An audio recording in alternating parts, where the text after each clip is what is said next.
look like you're all just enjoying looking at the art, and you should be. That's what this show is all about.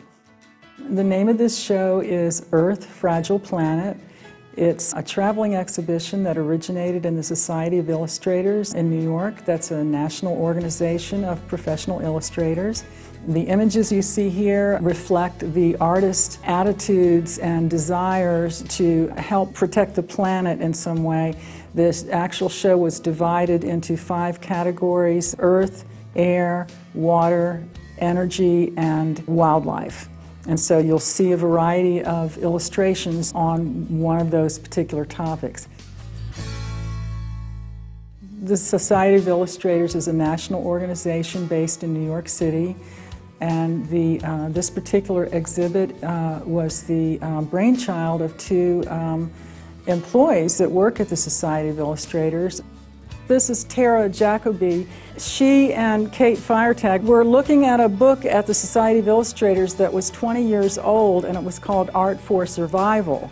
As they were looking through the images in this book, they realized how many of these images are still relevant today. That after all of these years, there are still a lot of environmental problems. And they wanted to organize a show to commemorate the 20th anniversary of that original book. This exhibit actually contains a variety of different kinds of media that were used. We could divide it, between digital and traditional, but within that there's just about every kind of technique used. Murray Tinkleman's exquisite pen and ink drawings. We have Greg Harlan's beautiful watercolor.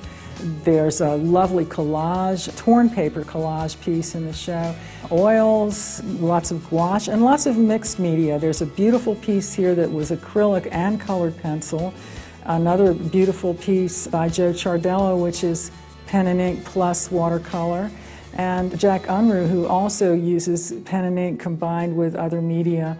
So there's a huge variety of media in the show.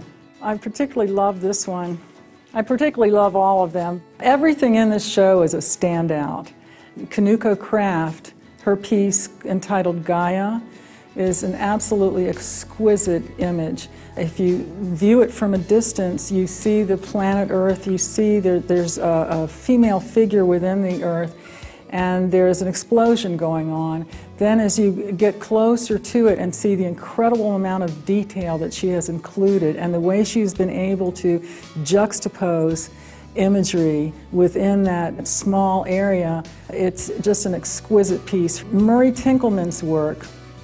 Murray has specialized in working with pen and ink. A number of my students were admiring his piece and were just amazed at his ability to create so much texture, so much value, so much volume with simply using pen and ink.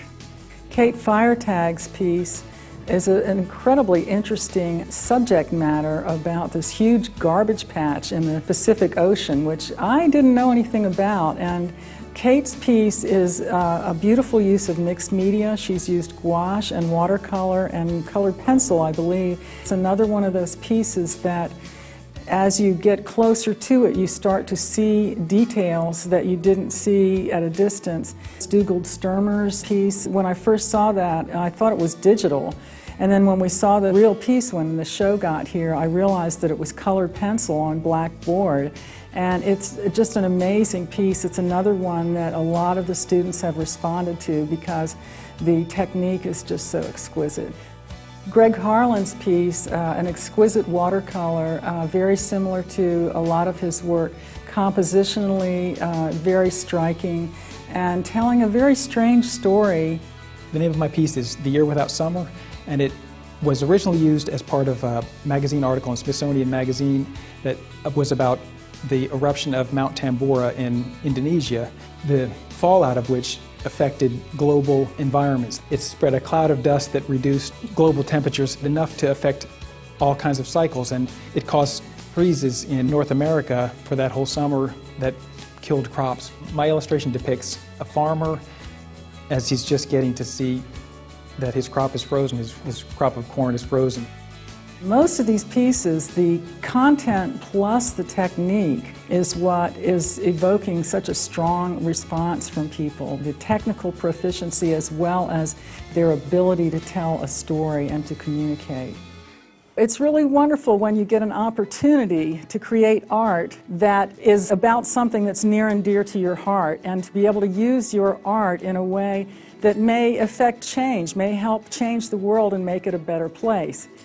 Like many of the artists here in the exhibit, I'm also inspired by nature and the great outdoors, wildlife in particular.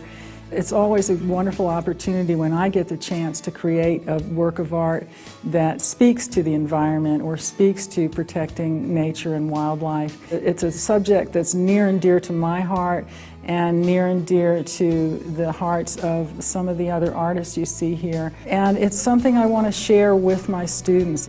I'm very pleased with the diversity of the work that's found here, everything from digital media to traditional illustration with gouache and ink.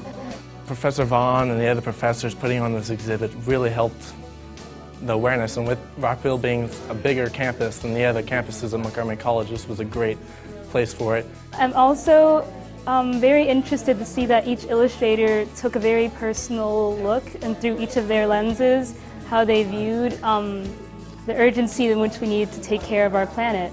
People can walk in here in between classes, it's open, and they just get to spend time in here, and they get to appreciate art a little bit more, and also get to appreciate the planet as well, since this is all about the planet. I think it's essential for every college and institution to teach and to inform students and faculty about the issues that are going on in society and the environment and global warming. You know, these are issues that affect all of us and will affect future generations.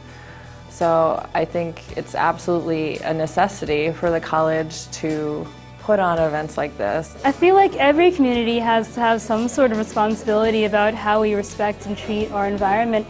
I think the Fragile Planet exhibit will help promote the mindset of being more environmentally aware among students. Gorgeous technique, gorgeous painting, gorgeous drawing, and also powerful content. And so that's what illustration is. It's making art that communicates. The graphic design and illustration program here in the CAT department at Montgomery College offers a wide variety of graphic design and technical courses for our students.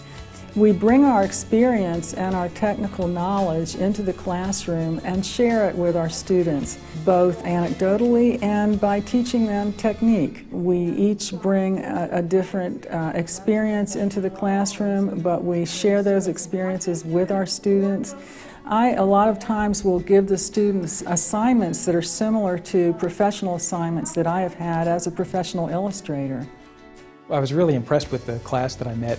It seems like it's as good as an illustration class that I've ever been to. It's more advanced than the one that I went to myself. Montgomery College has a wonderful array of classes for the art department in digital arts and traditional arts, and it's really nice to see them pull this together for the students to see how real art in the real world works.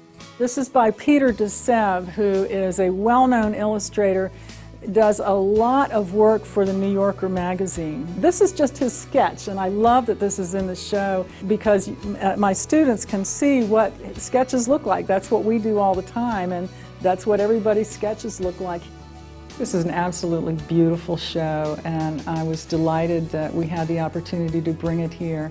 Anytime I can share an exhibit like this with my students and with the college, I consider it a real opportunity. It's a subject that's near and dear to my heart, and when I can share it with the larger population here at the college, I feel very rewarded.